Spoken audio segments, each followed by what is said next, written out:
Conectate con nosotros. Twitter @ecomedios1220. Señora de ojos vendados, que estás en los tribunales, sin ver a los abogados, baja de tus pedestales, quítate la venda y mira. Cuánta mentira.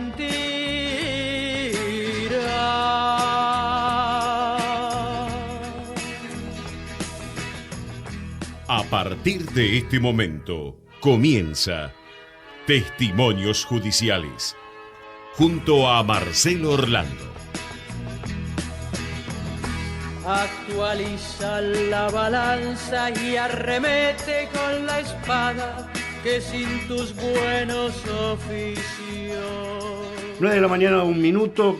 ¿Qué tal? Muy buenos días, Domingo 17 de abril del 2022. Felices Pascuas para todos. Nosotros comenzamos, como todos los domingos, una nueva emisión de Testimonios Judiciales, aquí, en Ecomedios, en el 1220 de su dial. Vamos a hacer testimonios judiciales como siempre, en la operación técnica el señor Gerardo Subirana, en la edición de Testimonios Judiciales Javier Martínez, y además tendremos la columna judicial de Sergio Farela. A partir de este momento, y como lo hacemos semana tras semana, vamos a comentar algunos de los tantos temas importantes que ocurrieron en esta semana corta, por las Pascuas, esta semana corta que terminó, esto como lo hacemos habitualmente, y vamos a dar algunos adelantos de lo que están previstos a partir de mañana lunes. En este tercer domingo de abril, en este fin de semana largo, muchos han aprovechado estos días. ¿Para qué? Para hacerse una escapada a la costa atlántica o para ir a algún otro lugar, estos hermosos lugares turísticos que tiene nuestro país. Y bueno, a los que salieron a la ruta, las recomendaciones de siempre, manejar con mucho cuidado, utilizar el cinturón de seguridad, respetar las velocidades máximas, no beber bebidas alcohólicas, controlar el vehículo antes de salir a la ruta, circular con las luces encendidas. Tratemos de revertir estas estadísticas alarmantes que indican que en nuestro país mueren más de 20 personas por día en accidentes de tránsito. La Argentina, como siempre en las cosas malas, en el podio. Es uno de los 3 países en donde hay más muertes de tránsito en nuestro país. Hoy aquí en Testimonios Judiciales hablaremos de qué pasará a partir de mañana en el Consejo de la Magistratura. De todo lo que se viene en el caso Diego Armando Maradona. También vamos a hablar de que quedó detenido y custodiado por Interpol en nuestro país Leonardo Cositorto, el líder de la organización denominada Generación Zoe, un estafador serial que perjudicó a cientos de personas. Vamos a hablar de los menores que tienen problemas con la justicia, un tema realmente preocupante. También de las repercusiones del fallo que comentamos el domingo pasado sobre el tema de la toma de tierras en la ciudad de La Plata, de Los Hornos. El programa del domingo pasado comentábamos este fallo insólito del juez Alejo Ramos Padilla. Tuvo una repercusión muy negativa. Él intentó justificar lo injustificable e intentó decir que que no pasó nada en esa usurpación de tierras en la provincia de Buenos Aires. De todos estos y muchos temas más a partir de ahora, aquí en Testimonios Judiciales. Solo le pido a Dios que el dolor no me sea indiferente, que la reseca muerte no me encuentre vacío y solo sin haber hecho lo suficiente.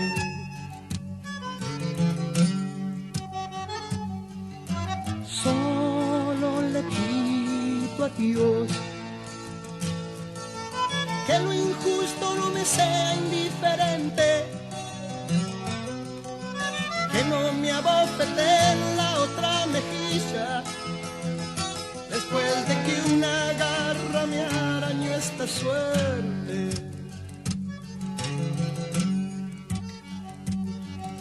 Solo le pido a Dios que la guerra no me sea indiferente. Y el viernes pasado, el viernes 15 de abril, venció el plazo dispuesto por la Corte Suprema de Justicia de la Nación cuando, en diciembre pasado, declaró la inconstitucionalidad de la actual composición del Consejo de la Magistratura. Concretamente, la Corte cuestionó la reducción de 20 a 13 miembros que había dispuesto un proyecto de Cristina Elizabeth Fernández. Allí se había politizado y bueno, la Corte dijo: este Consejo con la actual Constitución es inconstitucional. Así que bueno, vamos a ver qué va a pasar, porque pasó una semana, a pesar de la corta semana y por las Pascuas, una semana con muchas negociaciones en el Consejo de la Magistratura. Se aprobaron reglamentos provisorios de emergencia. Vamos a hablar justamente con un integrante del Consejo de la Magistratura de la Nación, él es juez federal de 3 de febrero. Vamos a hablar con el doctor Juan Manuel Culota, que gentilmente cada vez que lo hemos convocado nos atiende. Doctor Culota, muy buenos días, felices Pascuas, gracias por atendernos. ¿Qué tal? Buenos días, felices Pascuas. ¿Cómo está? Muy bien, doctor. Y bueno, expectantes, ¿tendremos un consejo despolitizado finalmente? ¿Qué va a pasar a partir de mañana lunes, en donde la Corte Suprema tendría que tomarle juramento a los 7 nuevos compañeritos que ustedes tendrían allí en el Consejo de la Magistratura, ¿no? Así es, tenemos, de esos compañeritos que tenemos, nos faltarían 2. Claro. Que son los representantes del Poder Legislativo, un diputado y un senador. Sí. El resto, ya con los procesos electivos realizados, salvo, digamos, el que tiene que realizarse el día de mañana, lunes, que es el académico, que se va a concretar en estos días, ya estaría por lo menos todo lo electivo estaría completado para que se le tome juramento. Lo que no sabemos es, teniendo en cuenta que la Corte dijo que todo lo actuado por el Consejo a partir del día 15 va a ser nulo, ¿qué pasa si no se integra conjunta y simultáneamente con todos los estamentos? Eso no sabemos lo que va a pasar, sin duda. Ajá. Concretamente, lo concreto hasta este momento, doctor, es que el oficialismo fracasó en conseguir los votos necesarios, porque todo se hablaba de un día D, que era el miércoles pasado, en donde se intentaba cubrir los cargos claves en la justicia federal. Finalmente esto no ocurrió, pero sí se votó un reglamento. Cuénteme cómo fue la negociación, porque ahí estaban al principio como todos de acuerdo y finalmente la oposición votó en disidencia. Así es, se trataba de un reglamento de funcionamiento transitorio para el cual se preveía la posibilidad de que a partir de mañana no hubiera nadie representando al Consejo de la Magistratura. En realidad, la decisión por la cual algunos consejeros decidimos no votarlo era porque se trataba de un reglamento dictado por un órgano cuyos actos de alguna forma, preparados para el momento en que los actos del órgano en esta composición iban a estar nulos. Entonces podría haber un cuestionamiento por ese lado. O sea, si bien inicialmente nos parecía que era razonable preverlo por las dudas, lo cierto es que estamos reglamentando algo para el momento en que ya no tendríamos facultades para hacerlo. Entonces preferimos no votarlo y eventualmente esperar que la Corte tome alguna decisión que debería estar ejerciendo la presidencia a partir de mañana, y bueno, y en función de eso, si hay alguna emergencia, eventualmente, si hace falta decidir algo, hacerlo, pero si no, esperar que la Corte dé una señal sobre qué va a ser la presidencia de la Corte, qué va a hacer con el Consejo, ¿no? Usted sabe, doctor, que una fuente del Consejo de la Magistratura, bastante ecuánime, diría yo, me decía, bueno, a ver, va a ser necesario aprobar un reglamento provisorio, un reglamento de emergencia. ¿Por qué? Porque en el Poder Judicial se necesita comprar resmas de papel, en el Poder Judicial se necesita comprar papel higiénico para los baños, en el Poder Judicial se necesitan pagar los sueldos. Para eso no se puede paralizar al Consejo de la Magistratura. ¿Qué va a pasar con este reglamento provisorio que votó la mayoría?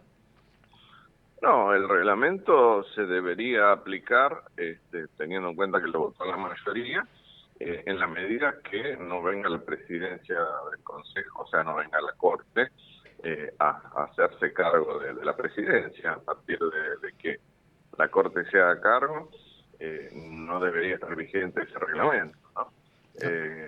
Eso es lo que podría, porque de alguna forma este reglamento está previsto para una situación de posible emergencia en la cual no hubiera ninguna autoridad para, qué sé yo, por ejemplo, contestar una demanda, ¿no?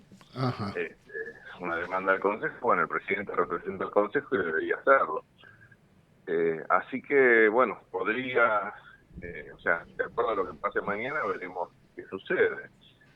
También es cierto que el Consejo tiene una administración y el administrador tiene bastante autonomía, con lo cual muchas cuestiones relacionadas con el pago de sueldos y cuestiones de administración propiamente dicha, no hace falta que exista, digamos, funciona solo, ¿no? Tiene bastante autonomía el administrador para actuar en muchas cosas. Uh-huh. Y si llegan a haber alguna necesidad de alguna emergencia, bueno, si quedamos los 13 consejeros solos, deberíamos tomar alguna decisión al respecto en la emergencia. Ajá. Doctor, ¿y qué opina de la decisión que adoptó su colega, el juez de Paraná, el doctor Daniel Alonso, que prohibió al Congreso designar a sus consejeros, le prohibió al Senado Nacional, a Cristina Kirchner, le prohibió la Cámara de Diputados, a Sergio Massa, que nombren al diputado y al senador que debe completar los 7 miembros en el Consejo de la Magistratura? Sabemos que también hubo una presentación en la Corte. Usted que está ya imbuido en este tema de los dimes y diretes con el poder político allí en el Consejo de la Magistratura, ¿qué se charló de esto?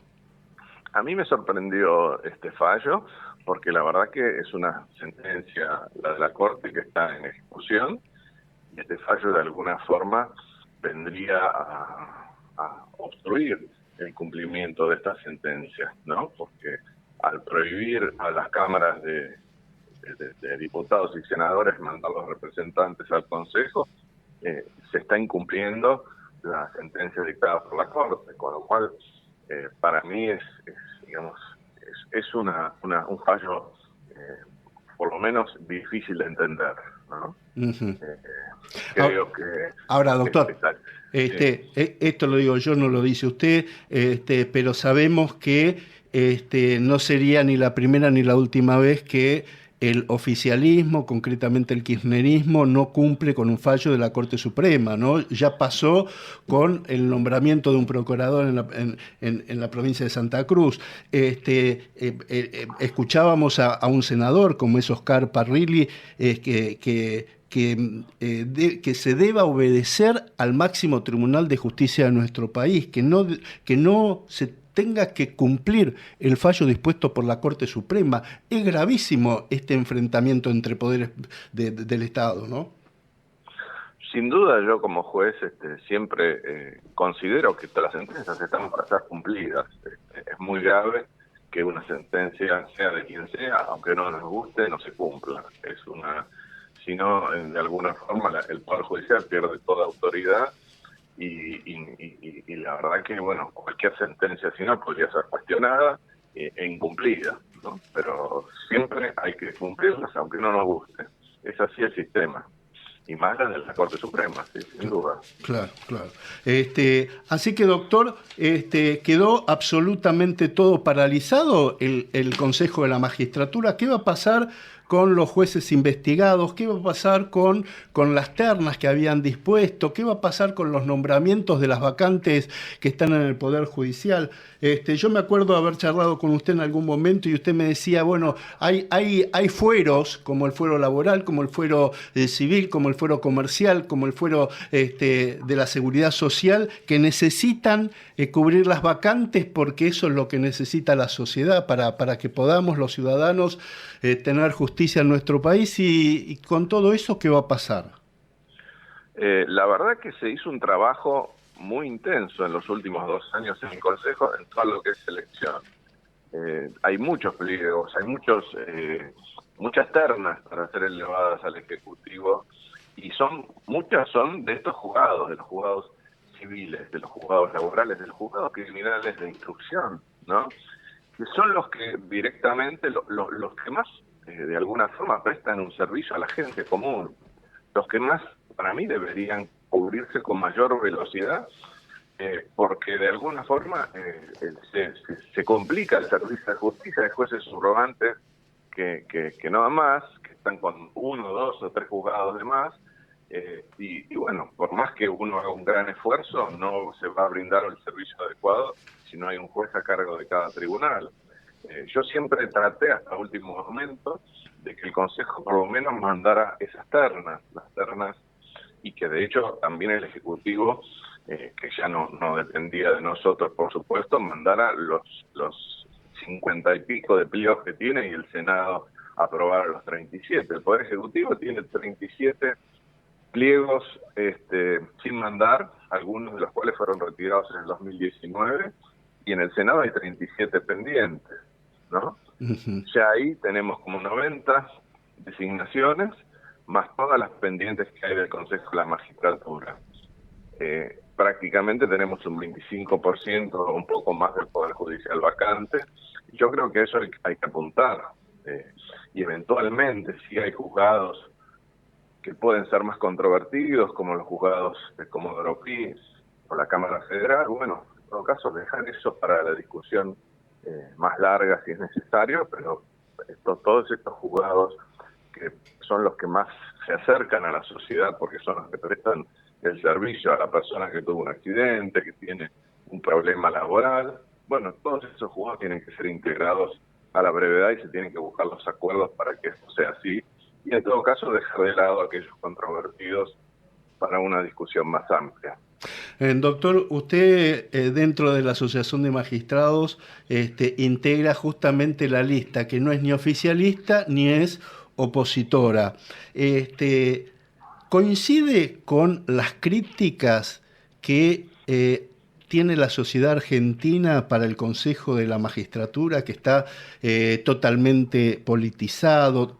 Hay cuestionamientos como que estaba totalmente paralizado en los últimos tiempos, que es tiempista como la justicia federal, que hubo intercambio de favores entre políticos y magistrados para inventar puestos a familiares, a amigos, que dejó de ser un organismo independiente, que no tuvo algunos concursos transparentes y se han nombrado jueces que dejan bastante que desear. ¿Usted asume esas críticas, esos cuestionamientos? Sí, no sé si todas son ciertas o por lo menos comprobables, pero hay parte de ellos que sí.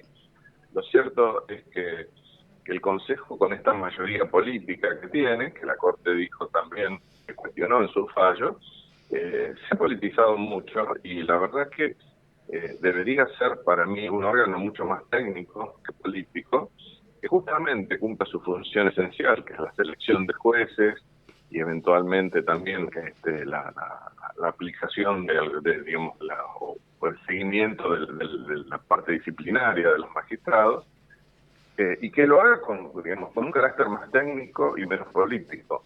Pero también nos pasa que los representantes, o sea, nosotros, pues, como espacio que nosotros nos consideramos más independientes, bregamos por eso y bregamos porque ni los jueces ni los abogados sean de algún, digamos, porque cada uno tiene su ideología, pero la verdad que no debería responder a ninguna orientación política, ni ser oficialismo ni ser oposición. Nosotros tenemos integrantes de nuestro espacio que tienen distintas ideologías, pero tratamos de apuntar a la defensa del estamento, a la defensa de los jueces, y a que en los concursos se elijan los mejores magistrados. Y bueno, y a veces inciden todas esas cuestiones políticas que complican el proceso de selección o el proceso disciplinario también, ¿no? Porque en materia disciplinaria también muchas veces la política se mete. Usted sabe, doctor, que no descubro nada si digo que hay una embestida feroz, por lo menos desde el Senado de la Nación, contra el máximo tribunal, contra la Corte Suprema. Se han tildado a jueces o veíamos declaraciones del diputado Moró que tildó de Napoleón de pacotilla, ni más ni menos que al presidente de la Corte. Un presidente de la Corte que el doctor Rosati fue ni más ni menos que ministro de Justicia de Néstor Kirchner, ¿no? O sea, y digo, todo es... bueno, han tildado de que ustedes, los jueces, son los militares de la dictadura, digamos, ¿no? ¿Cómo se vive dentro del Poder Judicial todos estos embates? Nosotros lo vivimos de una manera bastante particular porque muchas veces no podemos responder como jueces, ¿no? O sea, no podemos responder directamente a estos cuestionamientos que a veces son hasta personales, son agravios personales, porque eventualmente tenemos que siempre procurar ser imparciales y cualquier cuestionamiento que nos involucre y que uno conteste podría ser objeto de algún planteo de recusación o lo que fuera si uno tiene que tomar una decisión. Para eso nosotros como espacio muchas veces bregamos para que desde la Asociación de Magistrados haya comunicadores profesionales que comuniquen lo que hacen los jueces, que hay muchísimos buenos y que trabajan muy bien, para cambiar la imagen de la justicia, ¿no? Porque la percepción de la sociedad, la sabemos, la justicia es muy mala, y los políticos lo saben. Entonces, bueno, insultar o agraviar a algún juez, en el fondo, la sociedad, hasta en algunos sectores, están de acuerdo, ¿no? Y nosotros lo que tenemos que hacer como asociación de magistrados es tener una política de comunicación de lo que hacemos, una comunicación a la sociedad, no para nosotros. Los comunicados de la asociación se reparten entre los jueces, a veces trascienden en algún medio, pero me parece que tenemos que hacer una política de comunicación de nuestro trabajo, de lo que hacemos, de cómo se solucionan los problemas de la gente, y para eso necesitamos un equipo de profesionales desde la asociación que pueda comunicar todo eso para volver a acercarnos a la sociedad, ¿no? Nosotros creemos que es fundamental una política de comunicación desde la Asociación de Magistrados para de alguna forma hacer saber todo lo que hacemos los jueces y todo el esfuerzo que hacen la mayoría de los jueces en su trabajo y la dedicación que le ponen. Y doctor, ¿y qué va a pasar con los jueces que están cuestionados dentro del Consejo? ¿Qué pasó con el juez Walter Bento? ¿Al final que quedó liberado de las imputaciones? No. El juez está, digamos, el proceso disciplinario está en trámite. A mi criterio el trámite es un poco lento porque pidió unas medidas de prueba que se están produciendo. Sin duda esta parálisis del Consejo, por lo menos momentánea, complica porque, digamos, mañana no vamos a tener comisión de disciplina, no vamos a tener comisión de selección, pero está en una etapa de producción de pruebas previa a la cual está la citación en los términos del artículo 20 del reglamento, que sería como una especie de indagatoria, y ahí la comisión de acusación, yo no integro, debería expedirse acerca bueno, del mérito de la prueba que hay, eventualmente decidir si es un caso para el jury o no. Ajá, ajá. Doctor, o sea que en el mientras tanto siguen siendo jueces. Así es, sí, sí. Es así. Yo el otro día leía el fallo del hijo de Aliberti, nuestro colega, que hace 9 años atropelló a un ciclista en la Panamericana y recién el lunes pasado, lo adelantamos el domingo aquí en nuestro programa, iba a quedar detenido y finalmente quedó detenido. Pero digo, en el mientras tanto, un conductor de autos, y ni que hablar de los taxistas, que son profesionales, siguen manejando. Lo mismo pasa con la mala praxis médica. Digo, no, en determinadas profesiones no tendrían que no permitir que sigan ejerciendo, doctor. Sí, por ahí como una medida cautelar, por lo menos, que dure un tiempo hasta que se dicte sentencia. Debería preverse una cuestión así, por lo menos. Lo que pasa es que a veces los procesos son tan largos, claro, que esa es una crítica, obviamente, de la justicia que hay que tener en cuenta para mejorar. Que bueno, que uno hasta no es culpable hasta que no se dicte la sentencia que lo condene y hasta que la sentencia quede firme, ¿no? Sí. Y a veces los procesos se extienden también por todas las instancias de apelaciones que hay y mientras tanto la sentencia no se ejecuta. Lo cierto es que lo ideal sería que obviamente las sentencias se dicten rápido para que entre el delito y la condena, o sea, una persona que después de, no sé, 9 años o 10 años del proceso la meten de vuelta a presa, de alguna forma por ahí ya se reinsertó en la sociedad, claro, o en su vida normal y tiene que pagar la condena cuando debió hacerlo, digamos, en una fecha mucho más cercana a la comisión del delito, ¿no? Claro, claro, claro. Ahora, qué complejo todo eso, ¿no, doctor? Digo, en determinado momento pasa lo mismo con los magistrados, pasa lo mismo con los médicos que siguen por ahí operando, y digo, y no debería ocurrir esto, ¿no? Y la justicia en esos casos es, como usted dice, demasiado lenta. Sí, debería por eso, porque tampoco las medidas cautelares, la prisión preventiva puede ser eterna, ¿no? Entonces, hay que llegar a una condena lo antes posible. Lo que pasa es que, bueno, a veces los procesos se estiran también por la propia parte que deduce recursos y que tiene derecho a hacerlo, ¿no? Y las distintas instancias van demorando el trámite del proceso. Claro.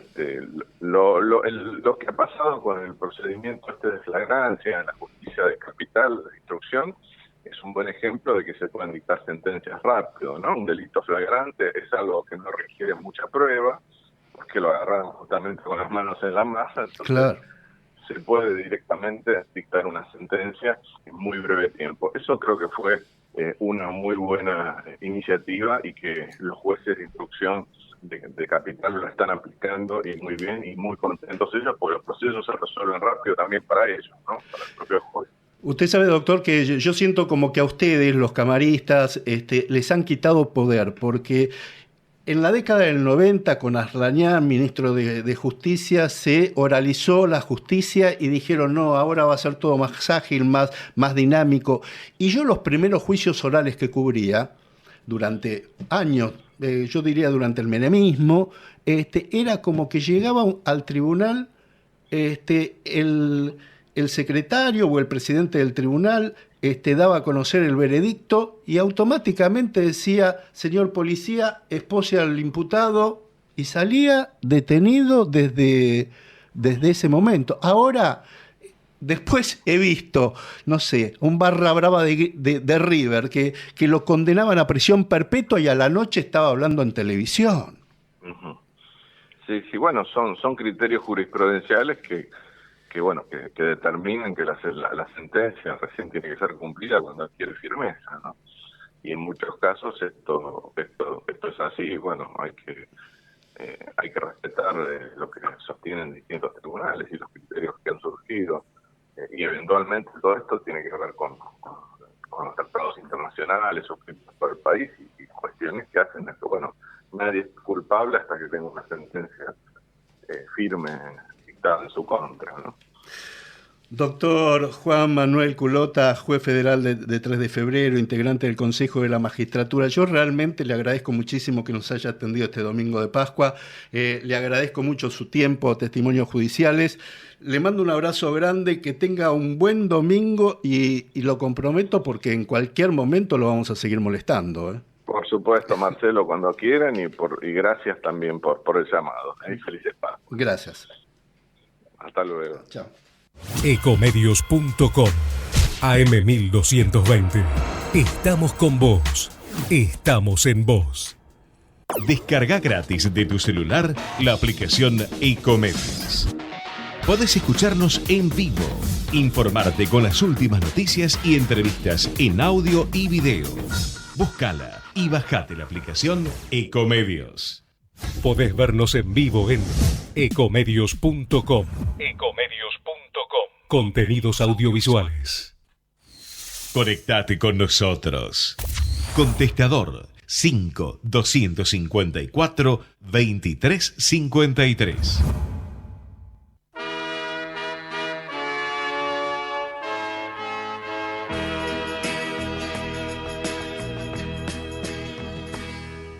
Señora de ojos vendados, que estás en los tribunales, sin ver a los abogados, baja de tus pedestales, quítate la venda y mira.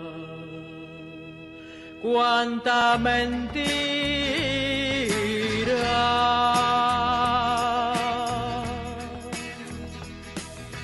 Y la semana pasada comentábamos un insólito fallo del juez federal con competencia electoral, el doctor Alejo Ramos Padilla, que justificó la usurpación de tierras fiscales porque se hizo de día, porque se hizo sin violencia y porque se hizo en terrenos ociosos.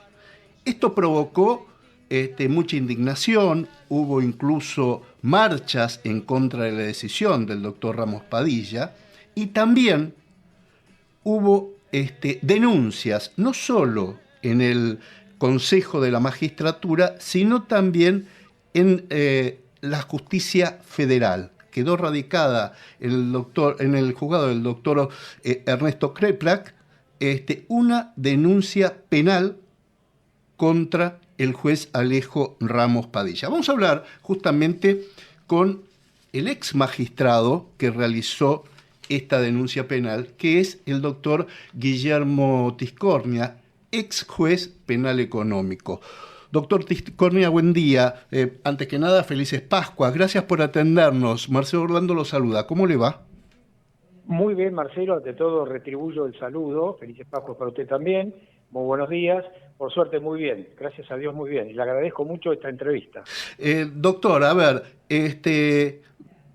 Alejo Ramos Padilla fue denunciado ante el Consejo de la Magistratura para que investiguen su conducta y también ante la Justicia Federal. ¿De qué delito estaría cometiendo? ¿Incumplimiento de los deberes de funcionario? ¿Abuso de autoridad? ¿Qué delito estaría cometiendo el doctor Alejo Ramos Padilla?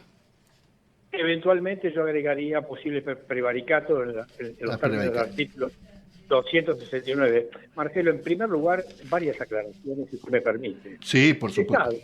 A veces sabe que como lo ha trazado ya la jurisprudencia parlamentaria y la del jurado de enjuiciamiento, como principio rector, el contenido de un fallo judicial carece de entidad para configurar una causal de mal desempeño, ¿verdad? Claro. Es decir, esto está absolutamente claro y descartado. Ahora bien, si nos adentramos en el análisis de este caso, observamos en primer lugar que el fallo por el cual, a partir del cual el doctor Ramos Padilla dispone el archivo de la actuación sobre la base de los argumentos que usted bien señalaba en su editorial,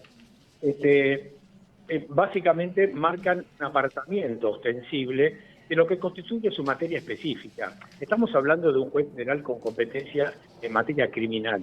Usted sabe muy bien que en materia criminal los jueces deben acotarse a determinar si el hecho que se denuncia, en este caso una posible o una segura usurpación masiva sobre un predio perteneciente al Estado provincial, si realmente el delito se configuró, si la materialidad del hecho se demuestra configurada, y en su caso determinar eventuales responsabilidades. Pero hay un deber adicional del magistrado, que es el de hacer cesar inmediatamente la consecuencia del delito. Ahora bien, el segundo argumento que yo le voy a dar es que se observa de la extensa perorata en que se apoya el fallo del doctor Ramos Padilla, abro paréntesis, acompañado de un atractivo tono doctoral y academicista, lo admito, pero sustenta su argumentación en valoraciones que exceden la materia criminal. Esto es, el magistrado hace referencia a las situaciones de conflictividad social derivada de un hecho cierto, que es el déficit habitacional que hay, y de repente la marginalidad de la creciente pobreza parecieran ser un factor justificativo que los llevó a tomar una decisión de archivo. Y en este punto, Marcelo, esto excede el marco de la opinibilidad del fallo. Un magistrado criminal tiene terminantemente prohibido efectuar valoraciones que sean ajenas a lo que constituye la materia criminal. Esto es, limitarse a determinar, acá hubo o no usurpación, y si la hubo, bueno, se deslindan las responsabilidades y además se adoptan las medidas para hacer cesar el delito. Entonces, lo que quiero decir con esto, que esto excede, en mi modesta opinión, la cuestión vinculada a la opinabilidad del fallo, ¿verdad? Uh-huh. Entonces, y aparte hay otro dato, Marcelo, que es preocupante. El magistrado le otorgó una entrevista a su colega Eduardo Feynman en un medio acá que pude ver, La Nación Más, y evidentemente en esa entrevista el magistrado públicamente intentó justificar el fundamento del fallo precisamente en la situación de conflictividad social. Aparte hay otro dato que es preocupante, que es que el magistrado en esa entrevista públicamente dijo que él no tenía requerimiento del fiscal de instrucción, o sea, no tenía un requerimiento de instrucción de parte del Ministerio Público Fiscal. Entonces, al mismo tiempo que decía esto, también el doctor Ramos Padilla dijo que esta investigación venía tramitando hace varios años atrás. O sea, que hubo un magistrado que lo precedió en el control de la investigación. Entonces, Marcelo, acá hay algo que no se entiende. Si esto es así, si no hubo un requerimiento de instrucción, ¿cómo se explica que el expediente haya tramitado bajo impulso judicial durante el tiempo? Pero hay otro dato más, que le otorga un mayor tono de preocupación, o mejor dicho, un tono más de irregularidad a la cuestión. El doctor Ramos Padilla dictó una resolución complementaria, esto es, ni bien dictó el fallo de archivo, y al recibir estas críticas a las que usted hizo referencia, de algunos actores de la política, y que esas críticas fueron reproducidas en varios medios, el doctor Ramos Padilla dicta una consecutiva resolución como si fuera interpretativa de la primera, esto es, del archivo. Y usted sabe muy bien que cuando un juez dicta el archivo de una actuación, termina su actuación. Claro. Y lo único que puede ocurrir es que un fiscal puede interponer alguna impugnación, alguna apelación, y esto suscite la revisión de la Cámara de Apelaciones. Pero el doctor Padilla, en forma inoficiosa y en forma absolutamente ilegal, dictó una resolución consecutiva. Claro, ahora doctor, bueno, doctor, usted pidió además que lo investigue el Consejo de la Magistratura, y pregunto, ¿puede solicitarse o denunciar a una persona por justamente el contenido de sus fallos? No, ya lo explicamos, Marcelo, en la introducción de la respuesta. Evidentemente no, pero aquí hay una cuestión que excede la materia opinable. Claro. Es evidentemente que acá hay todo un desempeño distorsivo que va más allá del contenido del fallo. La consecutiva resolución del juez, la segunda, por la cual pretende responder en lo que yo considero es un rapto espasmódico, ¿sí? Cuando él observa que hay una crítica masiva en los medios de difusión, el juez se apresura no solo a dar una entrevista que le concede al doctor Feynman, tiene derecho a entrevistarse con quien quiera, porque entiéndase bien, pero dicta un segundo fallo consecutivo, donde él dice, bueno, quiero aclarar tal cosa y tal cosa. Eso está totalmente prohibido. Usted, una vez que dicta el fallo final, disponiendo el archivo y el final de la actuación, se acabó su jurisdicción. O sea, esto es irregular, esto es tremendamente irregular. Y por otra parte, el contenido de un fallo puede ser objetado si de repente el juez podría estar incurso en prevaricato, que es precisamente lo que se tiene que investigar. Y por último, Marcelo, le digo dos cosas más. La denuncia, por su naturaleza jurídica, no exige de quien la promueve un conocimiento a priorístico acerca de la certeza de lo que se denuncia. Si el denunciante lo que lleva es una hipótesis de trabajo al juez, al cual le va a tocar intervenir. y sobre todo al fiscal. Lo que tiene que hacer el denunciante es simplemente llevar la hipótesis de trabajo y decirle, señor juez, yo considero respetuosamente que esto debe investigarse. Ahora, de ahí en más, la tarea reconstructiva dirá, tanto del fiscal como del juez, si realmente se verifica la comisión del delito o no. O sea, pues de lo contrario nadie podría denunciar nada. Claro.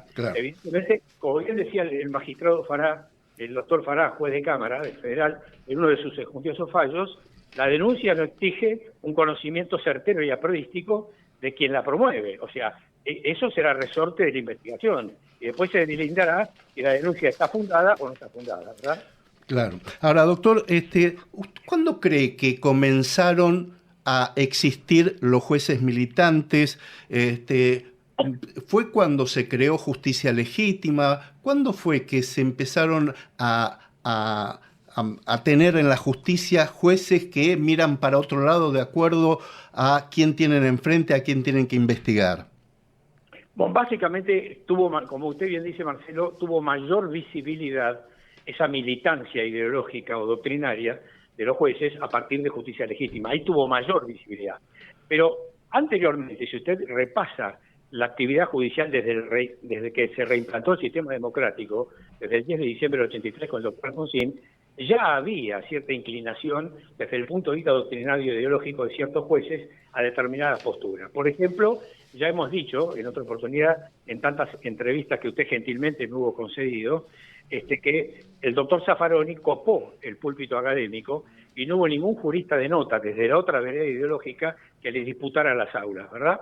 Entonces el doctor Zaffaroni jugó a cancha vacía, impuso todas sus teorías, a mi juicio pseudo-garantistas, y que no están respaldadas en un genuino rigor científico, y donde se llega a una postura abolicionista. Entonces, a partir de ahí comienza una suerte de militancia de quienes fueron alumnos del doctor Zaffaroni y que luego con un recambio generacional pasaron a integrar la fila del Poder Judicial, y ahí está la respuesta a su pregunta. Usted va a encontrar muchos magistrados que están embelesados con esa doctrina abolicionista y que pasaron a militar ideológicamente en esta posición, pero también va a encontrar, no sé si en menor medida, magistrados que tienen una formación doctrinaria conservadora, más rígida, Seguro. O sea, más apegada al derecho penal clásico. Estamos hablando de Sebastián Soler, de Jiménez de Azúa, estamos hablando de Fontán Balestra, entre dos autores ya históricos, ¿verdad? Entonces siempre existió esa militancia ideológica. El peligro no es cuál sea la convicción ideológica del magistrado, sino cómo interpreta y aplica la ley, porque lo riesgoso es el fanatismo. Esto es decir, a mí me parece que el doctor Zaffaroni tiene razón, por lo tanto, si a mí me traen este hecho, no me importa cuál sea el hecho, si está probado o no está probado, pero si el doctor Zaffaroni dice que no es delito, entonces que no sea delito. Entonces, el peligro es el fanatismo y el abrazarse, apasionarse con una determinada doctrina, y eso le hace perder el equilibrio al juez y pone en riesgo la imparcialidad y el principio de igualdad ante la ley, ¿verdad? Doctor Guillermo Tiscornia, ex juez penal económico, gracias por estos minutos a Testimonios Judiciales. Felices Pascuas, que tenga un buen domingo y hasta la próxima. Ojalá que la próxima sea muy próxima. Muchas gracias, Marcelo. Chao. Hasta luego. Buen domingo.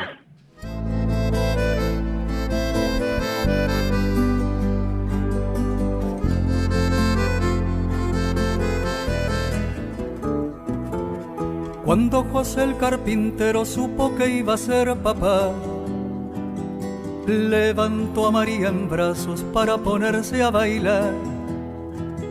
Nadie puede imaginar lo hermosa que era María.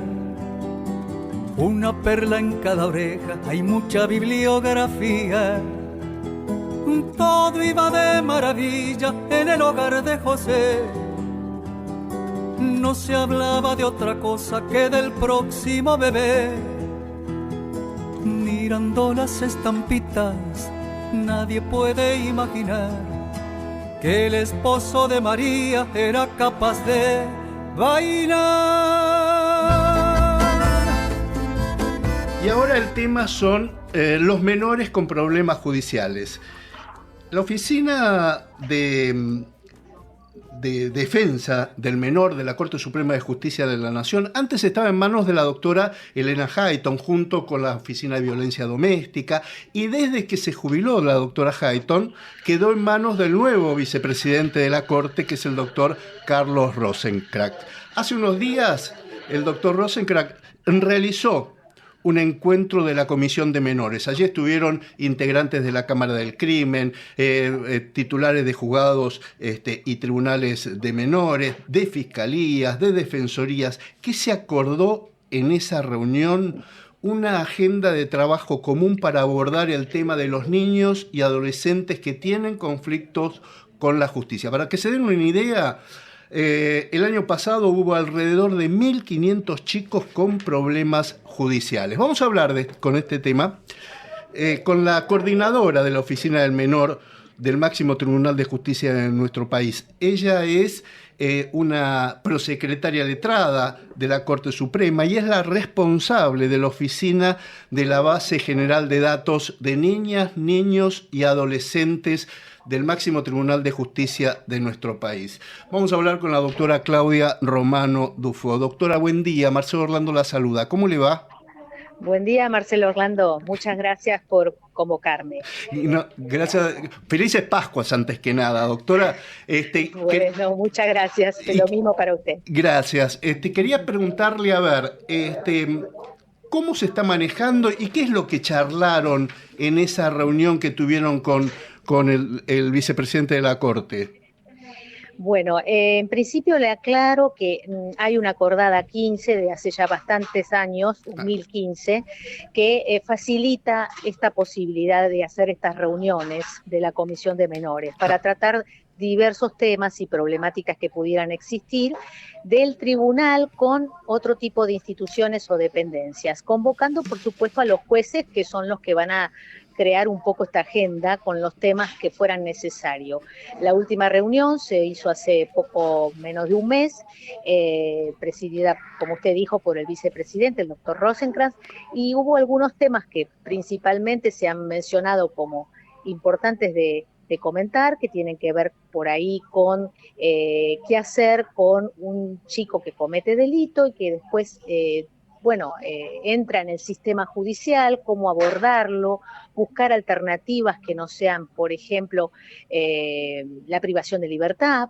Se ha hablado de las medidas, de lo que serían las medidas alternativas que pueden tomar los jueces, que no son las de privación de la libertad, dentro de aquellas medidas que sí o sí se han tomado como de privación de libertad. Se ha pensado también en el estado o situación en el que se encuentran los lugares a donde se alojan estos chicos. Estamos hablando de los centros cerrados. Otros temas que también se trataron tienen que ver por ahí con la situación de lo que se llama la situación dual de estos chicos, porque muchas veces no solamente son vulnerados y vulnerables por un tema de conflictiva social y delictiva, sino también porque además tienen alguna patología, alguna situación mental o de adicción. Ajá. Esto es un poquitito la síntesis de los temas que tratamos en la última reunión. Usted sabe, doctora, que yo hace mucho tiempo, muchísimos años, trabajé en un juzgado de menores, y realmente los institutos eran, yo diría, lamentables, eran realmente reformatorios. Es lo que pasa con las cárceles de nuestro país, en donde los chicos era como que se perfeccionaban en actos delictivos. ¿Cómo están hoy los institutos de menores? Bueno, los centros de régimen cerrado, como se denominan hoy en día, pertenecen al ámbito del gobierno de la ciudad. Hace ya unos años hubo un traspaso de lo que era el Ministerio de Justicia Nacional y pasaron a pertenecer al ámbito del gobierno de la ciudad. En principio corresponde que de alguna manera haya un seguimiento y control. Para esto yo le comento que existe un sistema de seguimiento de cárceles que por ahí son algunas personas de la justicia y algunos que ya se han ido de la justicia, pero que se preocupan, ONG, en ese seguimiento y control de cárceles. Así también como las visitas que puedan realizar jueces o secretarios a los distintos lugares. El estado en el que se encuentran, bueno, estos edificios son edificios históricos, edificios viejos que deberían tener un mantenimiento. Yo no le puedo decir últimamente, con la pandemia en el medio, bueno, qué posibilidades hubo de ver qué tipo de situación tienen estos alojamientos, pero después entiendo también que no hay muchas personas alojadas, un poco teniendo en cuenta las estadísticas que usted mencionó.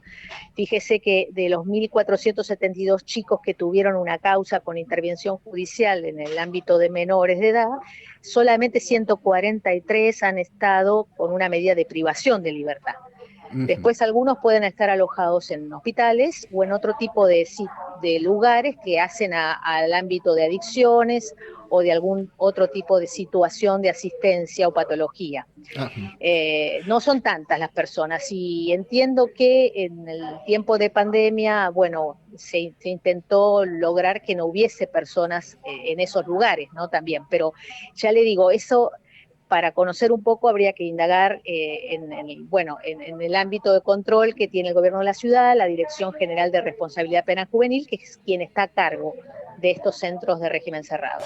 En algún momento los jueces de menores tenían la autoridad absoluta. Se disponía de un menor con conflictos y el menor no tenía ningún tipo de posibilidad de defenderse. ¿Esto se fue cambiando con el tiempo o sigue igual?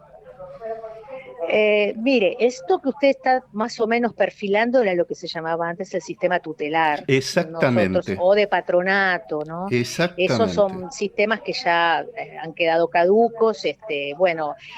Tanto en Argentina como en América Latina se ha intentado, sobre todo a través de la Convención del Niño y de otros instrumentos internacionales, de sacar ese perfil de juez tutelar, perfil de juez que era un poco el que disponía en todo sentido respecto de un menor de edad. Nosotros todavía aún no tenemos una ley penal juvenil que perfile un poco todo este sistema como debe ser. Usted sabe que la Justicia Nacional tiene una ley con respecto a estos temas, pero también la Ciudad de Buenos Aires tiene la propia y cada provincia tiene la suya con relación al procedimiento penal juvenil, ¿no? Entonces, pero no hay una ley nacional aún. Entonces, en principio, digamos que el rol de asistencia o el rol que usted me está consultando no lo debe hacer el juez porque tampoco lo permite la ley 26061, que está dándole la potestad a otro tipo de sistema, que es el sistema de protección, que también está a cargo de lo que sería en este momento el Consejo de Derechos de Niños, Niñas y Adolescentes en la Ciudad de Buenos Aires, por ejemplo, ¿no? Doctora, en algún momento había bandas de delincuentes que habían adoptado una modalidad: utilizar chiquitos de corta edad, porque así, si los agarraba la policía, los delitos quedaban, al haber un menor, quedaban subsumidos a un juzgado de menores y tenían benevolencia los mayores. ¿Esto sigue ocurriendo o ya no? ¿Se divide la causa? No, esto continúa en esta situación. Un delito cometido por un mayor con un menor, exactamente el juzgado que está de turno es el juzgado de menores. Ajá. Porque sigue en la misma situación, lo único que quizá la importancia que tiene esto que usted me está planteando es que, bueno, el juez tiene que atender al adulto de una manera y al menor de otra, porque el menor tiene un plus de derechos, y tanto sea en el ámbito del juzgado como también en el tribunal oral, que hace al perfil que tiene este juez, que es un juez especializado. Pero sí es cierto que, bueno, que la causa tramita en el juzgado de menores. Doctora, hablando con una colega suya, la doctora Analia Monferrer, que también se ocupa lo mismo, pero en la Oficina de Violencia Doméstica, nos comentaba que ellos tienen equipos de ayuda psicológica, tienen todo tipo de ayuda justamente para la contención de, en este caso, las víctimas. ¿Ustedes con los menores tienen así grupos de contención que puedan ayudar a los chiquitos? ¿Tienen ayuda psicológica o no? La Cámara del Crimen de la Capital Federal, que queda en la calle Viamonte, tiene un cuerpo, lo que sería de equipos interdisciplinarios, que para todo aquel chico que ha ingresado al sistema judicial tiene su labor y función de apoyo, seguimiento, contención. El juzgado cuenta con estos peritos, porque realmente eso es lo que hacen, en relación a saber un poco el contexto en el que viven, con quiénes están acompañados, si tienen familias, si viven en la calle, si tienen por ahí educación, si han podido ir a alguna institución de salud. Ese cuerpo pertenece a la Prosecretaría de Intervenciones Judiciales de la Cámara, y los juzgados tienen la posibilidad de contar con este personal para que al momento que el chico ingresó a la justicia, a su vez tenga un equipo ocupándose de él en estos aspectos. Ajá. Doctora, su experiencia, ¿qué le dice? ¿Tiene contactos con, por ejemplo, datos de bandas de narcos que usen chiquitos para que hagan de dealer, por ejemplo? Con relación a los datos que usted me está pidiendo, no tengo, porque particularmente usted me está hablando ya de un delito que cometen mayores y no nos especializamos en datos que no son de este tipo. Ahora, si tuviese participación algún menor de edad, bueno, los juzgados federales, por ejemplo, también tienen información respecto de este tema, y tendríamos que ver si podemos diferenciar la cantidad de chicos que están en esta circunstancia involucrados, ¿no? Pero nosotros específicamente nos estamos refiriendo principalmente a los datos de los juzgados de la justicia ordinaria, no federal, pero sí son datos que supongo yo que están en alguna oficina de la Cámara Federal. ¿Y cuáles son los delitos que comúnmente cometen los chiquitos? Estamos hablando principalmente de un 80% de delitos contra la propiedad, o sea, estamos hablando de robo con arma, robo poblado y en banda. Particularmente es el principal motivo por el cual ingresan al sistema judicial.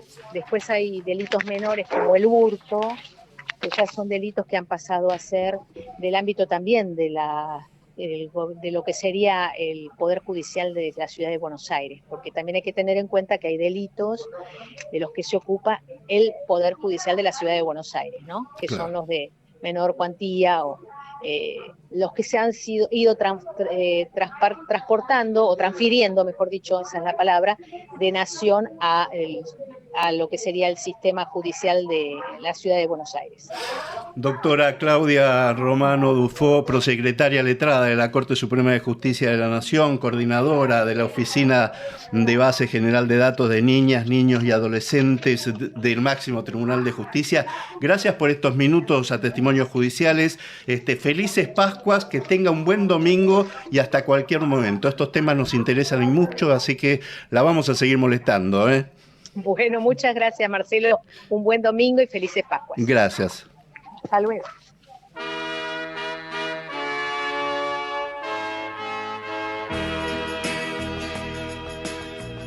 Y hasta aquí llegamos, ¿eh? Hicimos Testimonios Judiciales en la operación técnica Gerardo Subirana, en la edición del programa Testimonios Judiciales Javier Martínez.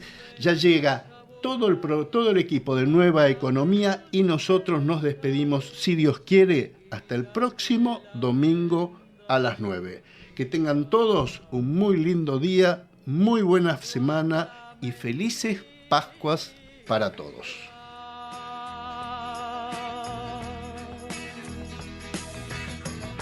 Actualiza la balanza y arremete con la espada, que sin tus buenos oficios no somos nada.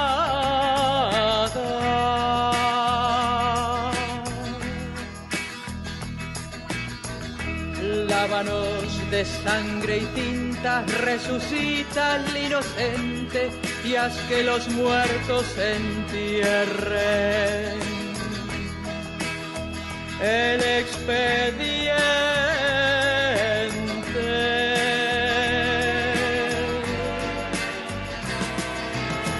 Espanta las aves negras, aniquila los gusanos y que a tus plantas los hombres se den la mano.